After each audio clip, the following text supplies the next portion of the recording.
Happy Friday. Welcome to an exciting live edition of Spilling the Tea on GovCon. I'm Teresa Moon, Director of Business Development for Parabilis. We provide a better financial partnership for government contractors that includes a line of credit to fund your growth. The purpose of this podcast is to assist small, growing businesses with success in the federal marketplace by introducing them to industry experts and resources that they may not otherwise know about. Today, my guests are well-known experts and advocates in the small business community. Joining us again are Anna Urman, OSDB for the U.S. Department of Veterans Affairs, Alisa Sheard, WOSB Federal Contract Program Director for the Small Business Administration, and Calvin Mitchell, OSDB for the U.S. Department of Education. Welcome, my friends. Happy New Year. Hello. Happy New Year. Feel free. We're all friends here. Good news is we can't see anyone else, so we don't even know if anyone's actually there. So kind of like if a tree falls in the forest and no one's there to see it, doesn't make a sound, right? I know that we all see each other all the time, so we feel like we're caught up to speed. But I thought it was super important given that it's the beginning of the new fiscal year. We've had some craziness going on in the last couple of weeks that are affecting the way that we are feeling confident in going forward. And I think having you guys on today is going to make everyone feel really good that we're in a good space. Things went really well in 2023 and things are going to be even better in 2024. So many people that were coming on have reached out to me and they said, are we going to dive into the buzz around the industry about, the shutdown or CR? And I'm here to say, no, maybe we will someday. It ain't going to be today. But what I do want as our goal for today's discussion is to review the success of 2023, share any exciting news or initiatives that are ahead for your teams in 2024. And in the interest of time, because we want to make sure that everyone stays with us till the end, I want to make sure that we keep our Q&A to high-level overview and responses, keep them as brief as we can, because I'm going to go ahead and have each of you answer the same questions so we can see across the board, because everyone does business differently, right? But I want your unique take. So even though you're getting the same question, I know that you'll have your unique approach to it. So I'm not going to everyone knows who you guys are. You guys are like me. We make the rounds. We get out in front of the people, we have a good time, but we also get down to business really well. And so I want to make sure that we talk shop today for a little bit. And I want to talk about from a hot wash perspective, right? What worked in 2023? You guys work for, different points of interest in the government. And I want to know what the successes 2023 brought to your team. So I'm going to go ahead, Anna, since you're at the square number one, we're in Hollywood Squares. We're going to go ahead and start with you. So as a federal human, right, we're working in a hybrid environment. And what has worked is successfully collaborating with our colleagues in our departments, with our colleagues across government, and with industry.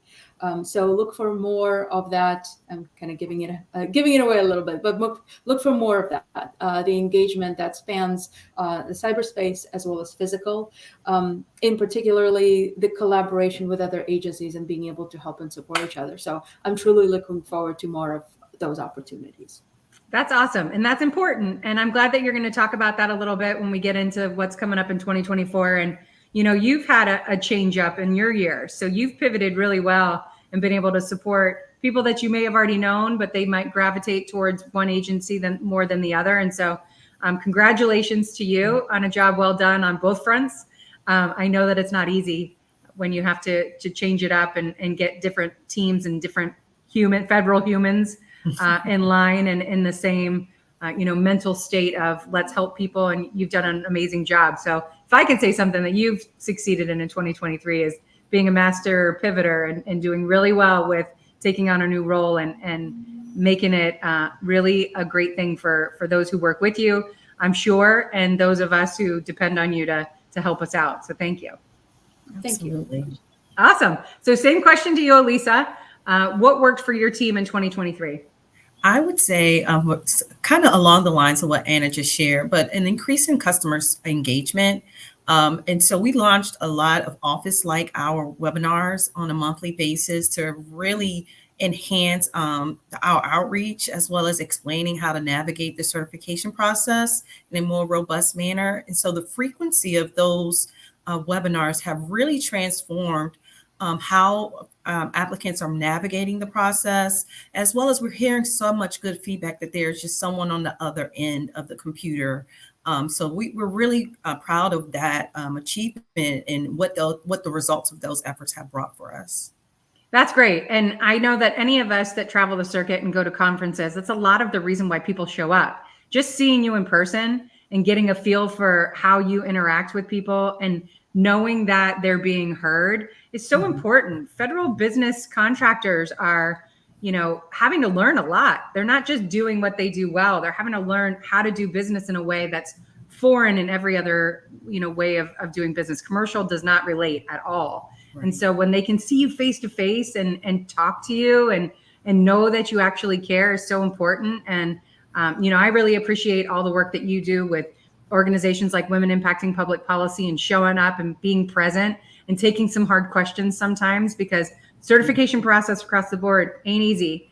And you really do a great job of making people feel like you're hearing them and you're making sure that your processes behind the scenes are reflecting what you're hearing out in those conferences. So I think that's amazing. So thank you.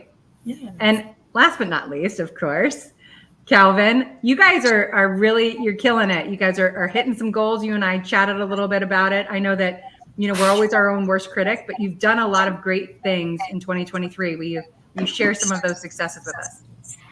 Yeah, so we had a lot of good success in 2023.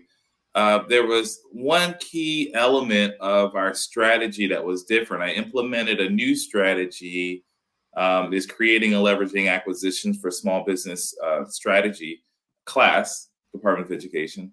And really what that did was it allowed us to look at our spend and look at what small businesses are there and anticipate how to create opportunities for small businesses in a more streamlined and precise way, as opposed to what we were doing in the past, which really forced us to do more acquisition planning and really more thoughtful market research and development of acquisitions to make sure that those requirements were properly aligned. I told you the story when I started in this role. We only had 15 million going to HubZone. And this year we made $61 million going to HubZone.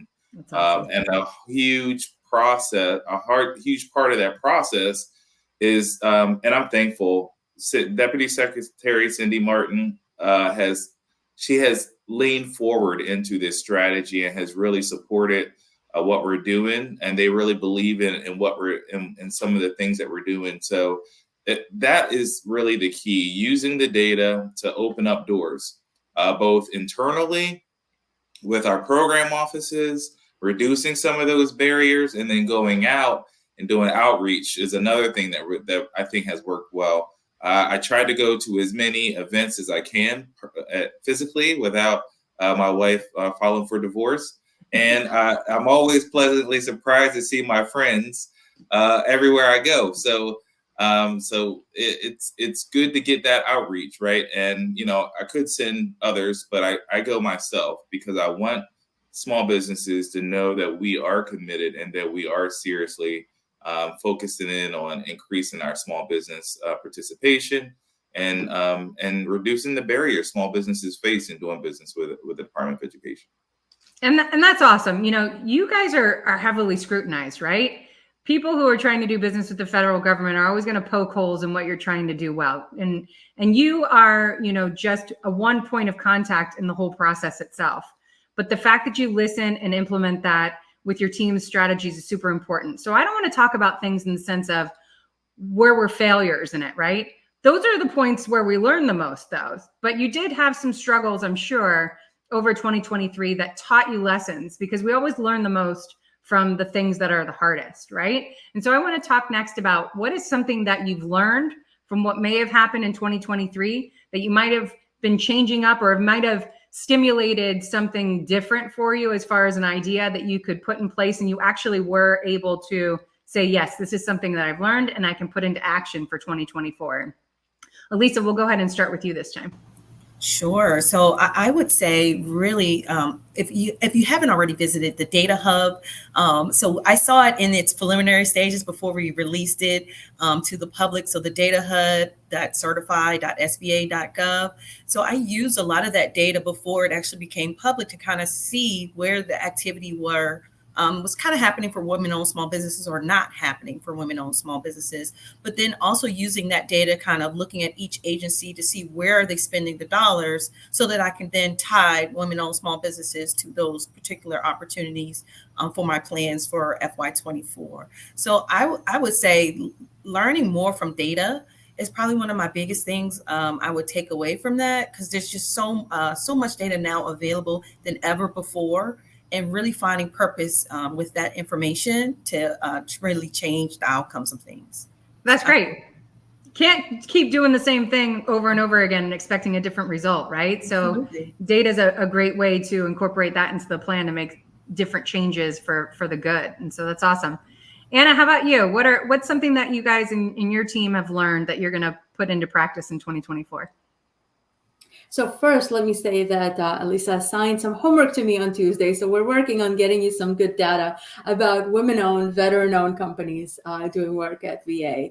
I love following the numbers and seeing what story that tells and how we can use that information to make more opportunities for small businesses, women-owned businesses. So raise the bar.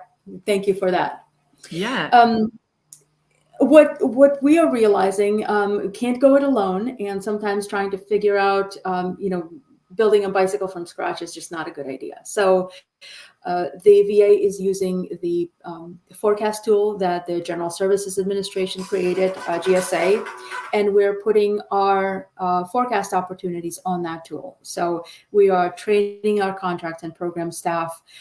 We are putting milestones and directives and all the government writing in place that we need to, ultimately to bring the information that is actionable, data-driven, and more useful for companies to make their decisions. And I would be remiss if we didn't mention AI in a government training or a government some kind of briefing in FY24. So we're actually using some AI tools, machine learning tools to improve our market research, help us identify small businesses. And I'm excited about that.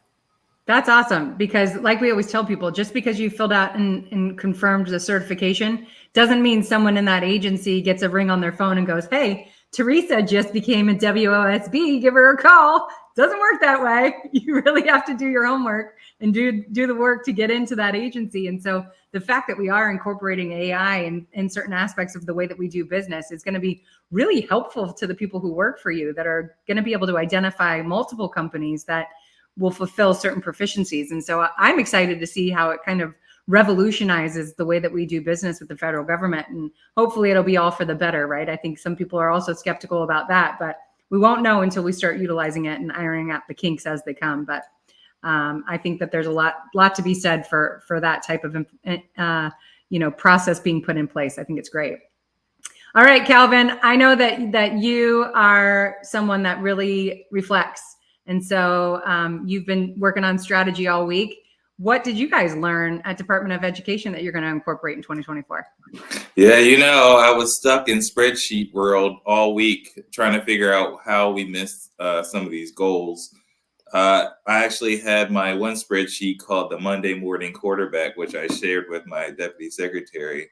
But so the data was right, but the application of the data was where we probably could use some work. And so this second round, we are able to have a little more precision in how we use the data. But now that we have more information from the previous year, we're able to make some predictions into how we can increase more opportunity for small businesses, to include something that we weren't able to do last year, which is look at large contracts that we can break down that are coming out in 24. And because we have the data to understand where the marketplace is for us, we can now say, okay, now we know where the marketplace is. Now let's see what the small business representation is in that marketplace. And now we can look at some of these large contracts and say, hey, look, we can take some of this work away as a partial set aside or reserve, and then create even more opportunity for small business. So those are conversations we're having now. We're also, the other thing that we learned was we aren't as good as we thought we were in terms of contracting. So what do you mean, Calvin? We pushed hard for HubZone, we pushed hard for Service Disabled, pushed hard for women owned, but yet our requirements were restrictive. We had too many labor categories in the contract that made it restrictive. Our solicitation times were too short, which made it restrictive. So there's a lot of lessons learned that we have. I'm one that always has my ear inclined to my customers, which is small businesses. So when people know if there's too many requirements, the barriers are too high, they'll shoot me an email, knowing that I'll reach out to the program manager and say, hey, can you take a look at this solicitation and see if we can make some revisions, or even request for information or source the salt. So we've been doing a lot of soul searching in terms of how are we doing things, and in what ways can we make the process more engaging for our small businesses? Because it doesn't help if I'm putting out a woman-owned small business set aside, but the requirements in the contract are so restrictive that they can't even bid on it, right? So it's real. That was a tough pill to swallow. But we're having conversations with our contracting, but also having conversations with our programs, right? To say, hey, you know what? Because they haven't done business with the Department of Education is actually a benefit and not a detriment to them, right? Mm-hmm. The fact that they have different kinds of experience, it's not a detriment. It's a benefit to us, because now we're going to get some of the innovation that's happening at VA and some other places where they are primes. So there was a lot of lessons learned for us that I hope will make us stronger and make us more appetizing for small businesses who want to do work with the federal government. I think that's awesome. And what all of you are saying is something that I'm hearing that's ringing true across the board is all too often we get pigeonholed or we laser focus on one specific agency or one specific proficiency when there might be more opportunities for us to, put it all out there across the board and see where the best fits are. And the fact that AI is going to be incorporated and that response time is going to be, implemented, and that you're genuinely looking at ways to bring in the newer businesses, because that's a common theme that I hear all the time for especially a startup. How am I supposed to get my foot in the door when no one wants to be the first one to give me a shot, right? And so I hope that those that are relatively new in less than 2 years and doing business with the federal government are hearing you, that it isn't going to be a detriment to you anymore because you're wise to it now and you're aware of it. And there are ways that you can get into the game without having to prove, 10 years of past performance, that you got to get a shot eventually and you better make the best of it. But you are going to be given the opportunity to throw your hat in the ring and start showing what you're worth. And that's the way that we change the game. That's the way that we bring new initiatives and new technologies and all of the new great things that haven't been done yet, right? We can't just keep doing business as usual. We've got to bring new and fresh ideas in. And I'm so glad, and it's so refreshing to hear that you guys are really advocating for that. And I hope other agencies that are listening to this conversation are doing the same with their teams. And if they're not, I hope they're picking up the phone and calling you and asking for advice on how to make that happen, because these small businesses that I meet with all the time are craving it, and they want to diversify their portfolios, and they don't want to be all in one basket. They want to be able to work with multiple agencies without the fear that, if one contract falls off, that they're going to be out of business. And you're saying that right there. Come and see what the opportunities are with us and see what we can do together. And I think that that's very reassuring, and I love it. And I'm so glad that we were able to highlight that today. I know I've talked to a lot of people on the government side, and there's not necessarily a set of rules about how to engage with different agencies, but we're people, right? We have preferences. We obviously don't want them showing up at your office. We obviously don't want them bombarding your inbox with emails that aren't beneficial to anyone, right? But there are opportunities out there for some of the people that are listening with your agencies. So if you could give your best point of advice on those who are looking specifically for an opportunity with your agency, how to engage with you or what to do. What are a couple of steps that they can take so that they can maximize their capability of actually turning that into a contract award? And Calvin, I'm going to go ahead and start with you this time. Yeah, I always say start with my office. We are going to be advocates. Those who know my team know that I don't tolerate them not picking up the phone or responding to emails, just because I feel like it's very important for us to be responsive. It takes a tremendous amount of courage to start a company, to start a business, to do something different. The least we can do is answer an email or a call. So I always say, start with us. Then we can tell you how we typically spend, what contracts we typically use. We have the resources like the procurement forecasts. And we've done a lot of work to make sure that these set-asides happen. I meet with each program office and negotiate not goals, but not only goals, but actual requirements to be set aside. And the reason I do that is because I want them to believe that hub zones can do the work. And I want them to be assured by all the data that I give them that they're going to get the best value for them, for the program and ultimately our students, right? But working with us, working with my team also helps us turn around and advocate for you and for your industry, right? Because I only know so much, right? The data can only take us so far. And then at some point, we need a real human to demonstrate capabilities, right? So I say the data leads us to the breadcrumbs. But once we get there, then we have to actually be able to close the deal. And so by knowing what the capabilities are, knowing what businesses are doing, the technologies you're involved in is all good for us to consume, because ultimately there's going to be a requirement. We're going to all have an ability to shape a requirement. I can't tell you how many times where I've been in a meeting and there comes a need for one of the fellow executives. And I said, oh, you know what? I just spoke to a company that does what you just mentioned. And I'm able to make the connection and we're able to get a contract, right? It wasn't on a procurement forecast. It wasn't an expired contract, but because we had our ears to the market, we knew what was coming. So I always say, start with us, because the contracting officers may not pick up. The program offices may not pick up, but my staff definitely should. And if they don't, you can always email me or send me a message on LinkedIn. That's awesome. And I know that people are smiling hearing that. And I'm sure that the ladies are going to have something equally as amazing to add. So I'm going to let them take it from there. Alisa, where are you and your team focusing on the efforts of leading people with good advice to working with the WOSB program? Absolutely. So, of course, certification is all of my expertise and what I do on a day-to-day basis. But my best advice in working with and engaging with so many small businesses, both from the WOSB program as well as participants in our other small business programs, is to really, really perfecting that value proposition.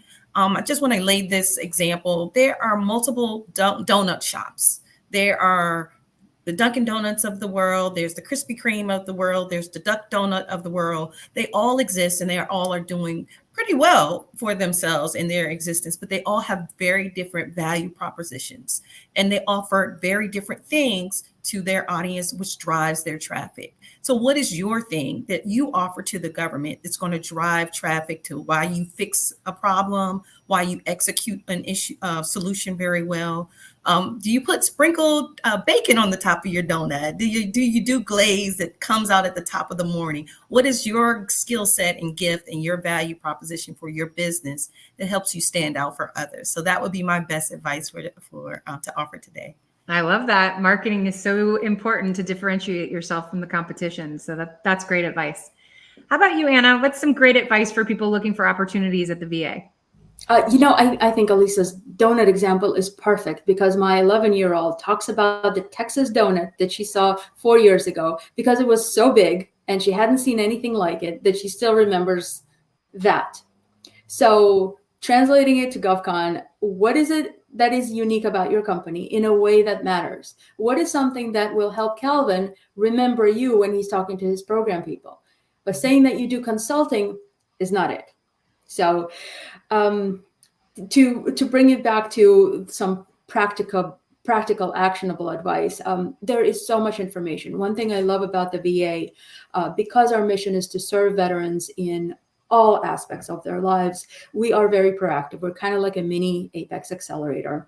We put out a lot of training that are live webinars and business opportunity sessions. We also have a YouTube channel. Anybody could access. You don't have to sign up. You could get your learning while snacking on some popcorn, and get yourself smart on agency priorities, on some best practices of doing business with the government, so that when you do come for that conversation, it is easy for us to advise you, to help you get that one step further, and to remember you later, so that we could fight for you as well as your socioeconomic cost of opportunities and of vendors.